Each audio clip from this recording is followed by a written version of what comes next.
În Poiană, astăzi ne întâlnim cu Cristian Radu Nema. Bine ai venit, Cristian! Bine te-am găsit. Omul din spatele poveștii, din jurul poveștii, din centrul poveștii. Phoenix Povestea a fost filmul în 2022, vine acum albumul Phoenix Povestea fără cuvinte. Ce se află în spatele acestui album cu peste 650 de imagini și care cuprinde vreo 62 de ani, Cristian? Deocamdată doar 62, dar urmează și volumul 2, următorii 62. Dar mi-a plăcut foarte mult cum ai formulat omul din spatele sau din centru sau din fața filmului. Și totdeauna când am avut șansa pe o scenă să spun despre acest film și despre raportul meu cu Phoenix, cu fenomenul și cu ce a transmis el la nivel creativ, am subliniat de multe ori că noi suntem publicul Phoenix. Atât. Ei sunt Phoenix, ei sunt creatorii, iar noi suntem cei care suntem beneficiarii, ne bucurăm de ceea ce ne-au dat, ne-au oferit cu bucuria unui creator de a dărui, de a da. Și în momentul acela noi nu putem să spunem, stai că eu sunt mai apropiat de ei, sunt regizorul filmului, eu sunt managerul, eu sunt fotograful și așa mai departe. Noi, unanim, suntem publicul Phoenix. Acum vine natural întrebarea, înainte să detaliem despre album, cum s-a născut relația ta cu Phoenix, că dacă mă uit așa cronologic, Phoenix 1962 Timișoara, Cristian Radu Nema 1987 Brașov, Phoenix nici nu mai era în România de vreo 10 ani. Într-adevăr, și apoi Phoenix Povestea 2022, deci la 60 de ani, București. Apropo de orașe, dacă tot ai menționat, exact. Unii au întrebat de ce nu... Cum v-ați întâlnit? Da, dar apropo de oraș, ne-au întrebat de ce nu e în Timișoara premiera și e în București, că ei s-au născut în Timișoara. Adevăr, și eu m-am născut în Brașov, dar ei de la un punct încolo nu mai aparțineau unui oraș sau unei țări sau unui ceva. Ei erau și sunt și vor fi ai culturii noastre. La un moment dat, creatorul se desprinde de creația sa și el rămâne în spate lăsând produsul pe care l-a dat.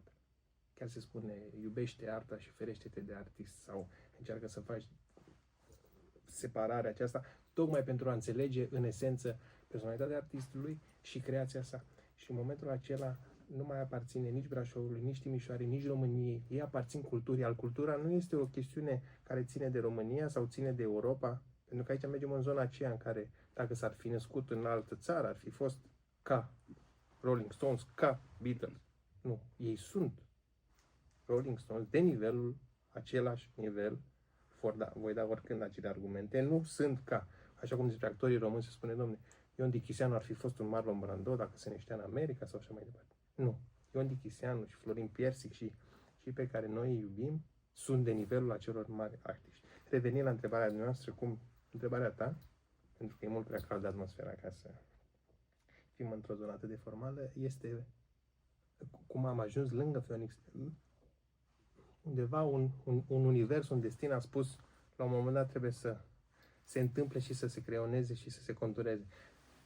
Când eram cu Nicu într-o emisiune, a răspuns el la întrebarea asta și a fost foarte simpatic pentru că a spus, păi eu l-am salvat din ghearele poliției și într-adevăr eu sărisem niște garduri acum mult timp la un concert Phoenix și Nicu avea un flair, un har de a intui. Eu eram elev, cred că nici măcar nu eram student, dar el a intuit. Nu știu ce a intuit, s-a adeverit după aproape 20 de ani ce a intuit, că ceva trebuie să fie. Și l-a luat și a spus, ce aveți cu el? Și l-a luat de partea, pe acel tânăr, el, respectiv subtenantul, l-a luat de partea lui și a spus, el e al meu. Nu avem nicio problemă, stă cu noi aici în spate, lângă scenă, deci nu e nicio problemă. Și de atunci, de când am sărit acel gard, care s-a transformat sigur într-o metaforă, pentru că a sări un gard înseamnă exact acea barieră de care Phoenix mereu spune. E plină de simbolistică relația ta cu Phoenix. Da, am sărit gardul, de la început am sărit gardul, am spart prima barieră. Nu mi-am dat seama că puteam să că nu era vorba de valoarea biletului, dar am vrut neapărat să fiu acolo.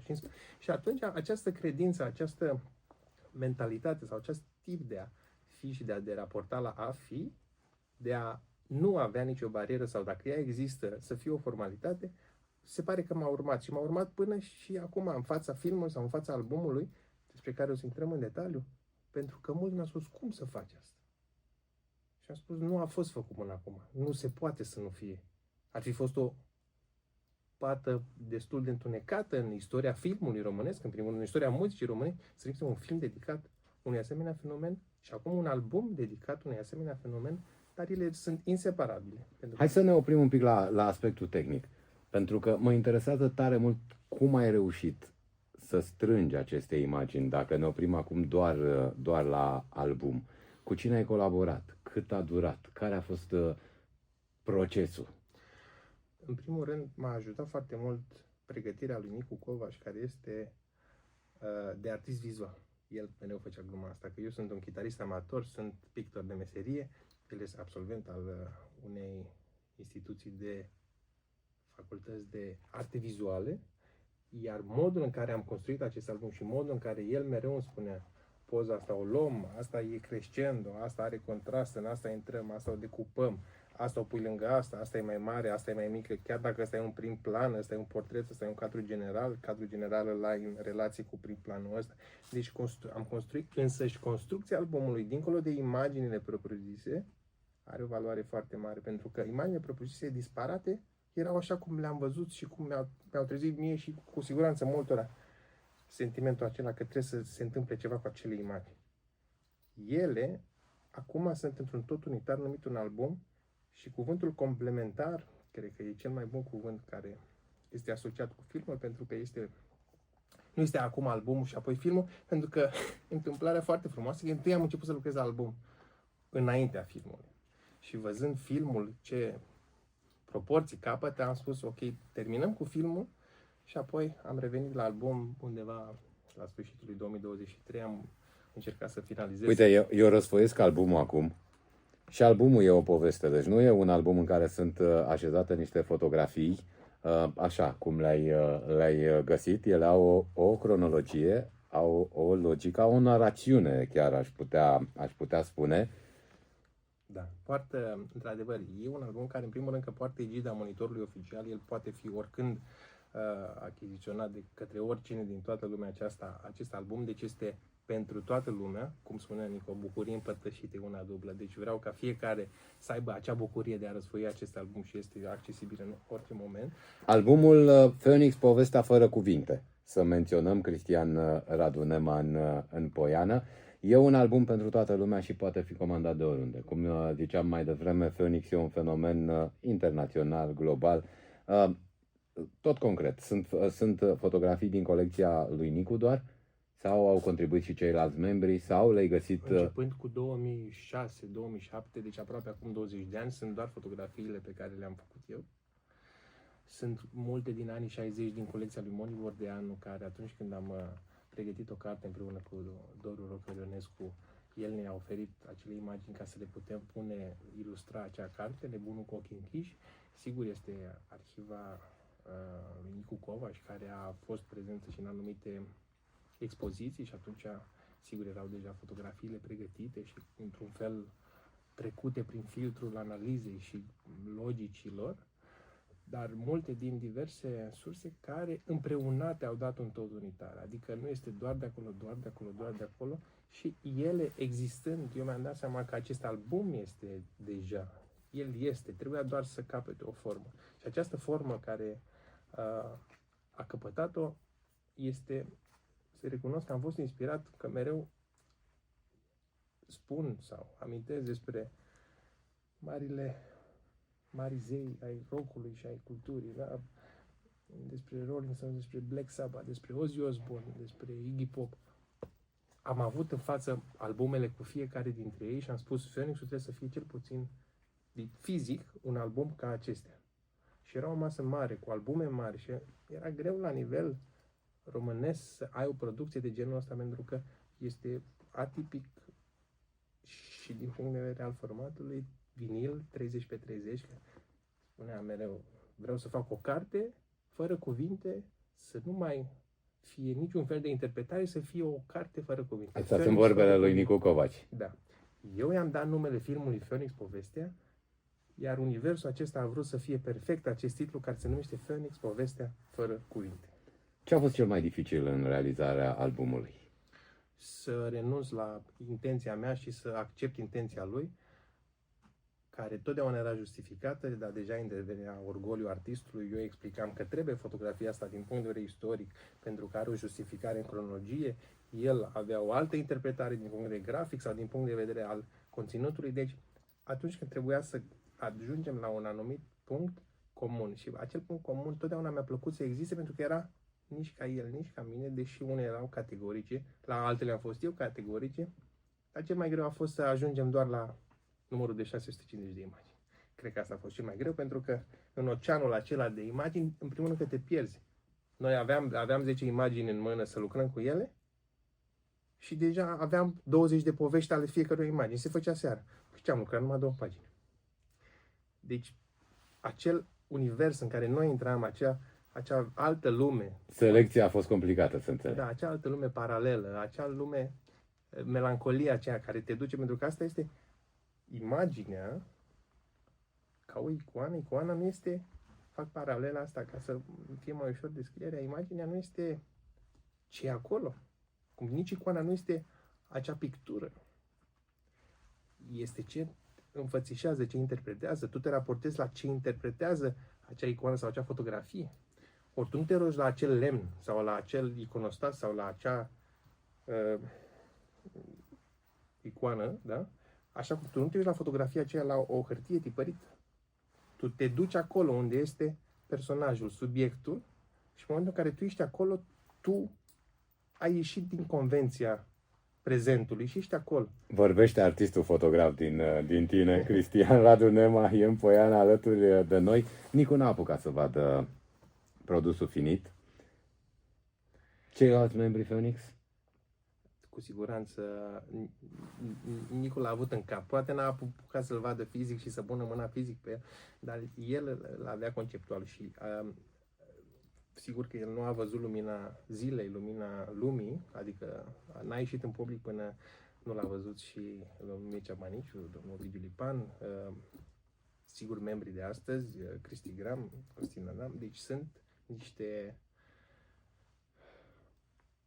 acțiuni, să le spun așa, apariția unui produs de genul acesta care trebuie să aibă și, de multe ori am folosit cuvântul binecuvântare, pentru că dacă eu aș fi făcut o interpretare subiectivă, eu n-am vrut să fie albumul lui Nema sau album, și la film mereu am spus, n-are nicio relevanță cine e autorul, el trebuie să existe. Deci n-am vrut să fie o interpretare a mea subiectivă, n-am vrut să fie un album, ci să fie albumul. Motiv pentru care am vrut să-l vadă ei să se bucure, să spună da, el este, și apoi să vadă lumina zilei. Și sigur, inclusiv domnul Ioji Cabă a văzut imaginile. Deci a trebuit și mi-am dorit și nu mi-aș fi permis eu mie însumi să ajung acest album la marele public fără să plece de la Phoenix, nu de la Nema, de la Phoenix, care este un tot unitar, cum spuneam la începutul dialogului. Am început discuția noastră de la albumul Phoenix, Povestea fără cuvinte, lucrare complementară filmului. Hai să mergem un pic și la film.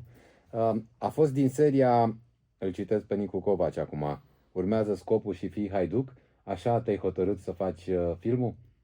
Da, și asta mi-a spus-o la un moment dat, nu o să o niciodată, 2012, Ateneul Român, undeva într-o cameră separată, era el, Nicu Covaci, Moni Bordeanu, Gheorghe Zanfir și cred că și doamna Margareta Păzlaru. Era așa un trio sau un set,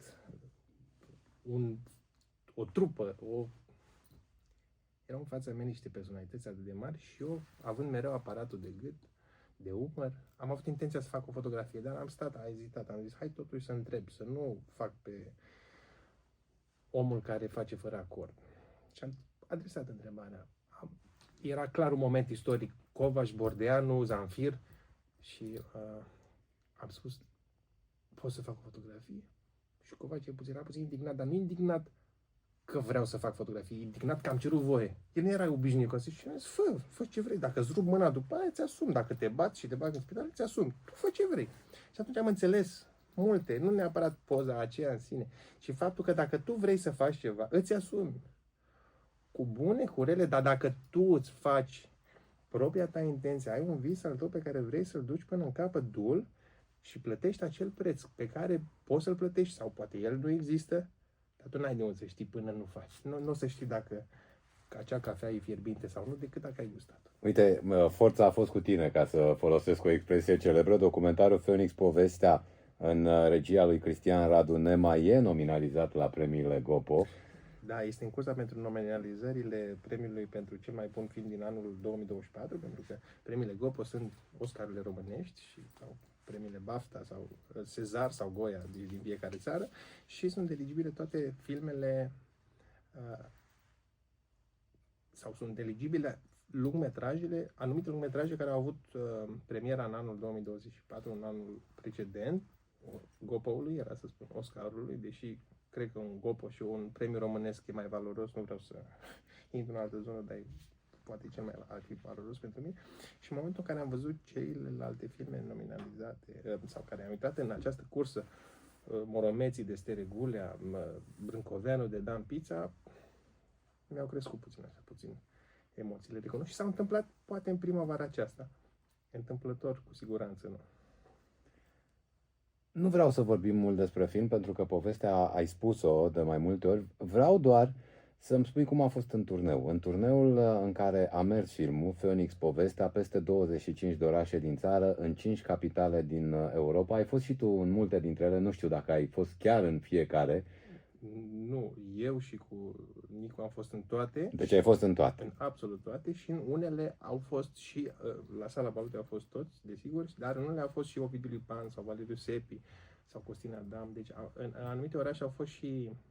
Am avut bucuria să fie pe scenă nu doar fondatorul fenomenului și autorul filmului, ci să avem o echipă mai mare pe scenă, dar a fost un periplu întreg, pentru că modul în care era privit și modul în care ei erau priviți era însăși un mod de a povesti cum se raportează publicul sau o persoană care iubește o personalitate și o întâlnește.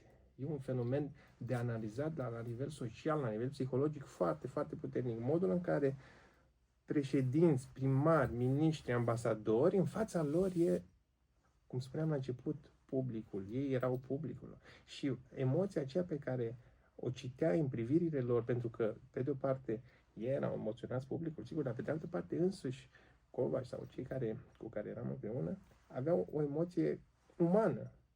Și cumulul acela era foarte greu de ținut în mână, pentru că eu, la rândul meu, făceam parte din public și era o emoție foarte greu de ținut în mână și lacrimi și, în fine, și bucurii și de tot felul. Era un tumult de sentimente, pentru că filmul era foarte mare prilejul, de fapt, întâlnirea lor cu publicul, pentru că asta e definiția unei premiere de film, ca omul din sala de cinematograf să se bucure apoi la premieră, de astea au fost evenimente și n-a fost doar să ruleze în cinematograf, să se bucure să coboare de pe ecran, să iasă din ecran, expresia asta originală, să iasă din ecran și să întâlnească. Și atunci s-a născut această energie care există, plutește, cu toate că a fost un efort, nici nu vreau să povestesc de acel efort de a naște și de a duce și premiera și turneul național și apoi cel din Europa, apoi cartea, apoi tipografia, apoi machetarea, apoi distribuția, acum. Deci nu mai au niciun sens. Sens are ce rămâne. Ai fost haiduc până la capăt. Despre asta e vorba și așa o să rămâi. În Poiana astăzi, Cristian Radu Nema, vreau să punctăm un pic și un alt moment important din viața ta. Câți ani de Cannes se fac în acest an? Până acum am fost prezent la 15 ediții, ceea ce nu vine să cred. Și mi-am dat seama că apare nu e nicio legătură între Cannes și Phoenix. Dar eu am avut două momente și privit retroactiv care m-au influențat foarte mult și care este o intersecție foarte puternică a acestor două entități, instituții. Și Cannes este o instituție și Phoenix este o instituție. Stai să punctez. Cristian Radu Nema este în prezent și e de ceva vreme singurul fotograf român acreditat pe covorul roșu la Festivalul de Film de la Cannes. Ca să înțeleagă lumea de ce am menționat acest Cannes. De 15 ani, da, din 2009 sunt singurul fotograf român de acolo și momentele de acolo m-au influențat foarte mult. În momentul în care ai în față riscul de a fi un cuvânt mai des utilizat, un zeu, nu poți decât să te oprești și să realizezi că respiri același aer cu el. Cu Jean-Paul Belmondo, cu Sofia Loren, cu Alain Delon, Doamne. Și în momentul acela eu sunt ani de zile care au trecut și eu nu realizez pe cine am fotografiat sau cu cine am interacționat. Că fotografia e ceea ce e dincolo, nu e portretul acela, că mai sunt 1.000.000 de portrete cu Sofia Loren. Dar energia aceea portretului pe care tu faci în acele milisecunde îți dă, e ca atunci când vii cu 2 damigene de benzină și le arunci peste un foc sau vii cu un chibrit și le arunci într-un bazin de benzină. Explozie solară, Cristian Radu Nema în Poiană. Da, rugămintea mea așa pe final pentru oamenii care ne văd și pentru oamenii care ne aud, te rog să-mi semnezi și mie acest album pe care ni l-ai adus în Poiană, Phoenix, Povestea fără cuvinte, un album pe care îl găsiți, dacă îl căutați online o să-l găsiți de achiziționat. Pe site-ul Monitorului Oficial, da, care este cea mai mare egidă unei edituri, din punctul meu de vedere, egidă editorială, acolo pe site-ul Monitorului Oficial, oricând poate fi achiziționat de oricine și în orice circunstanță. Știi cum mă simt? Ca atunci când e dat un vapor la apă, știi, și se sparge șampania. Uite așa, se vede semnătura ta pe album. Mulțumesc tare mult, Cristian Radu Nema. Eu vă mulțumesc mult. Și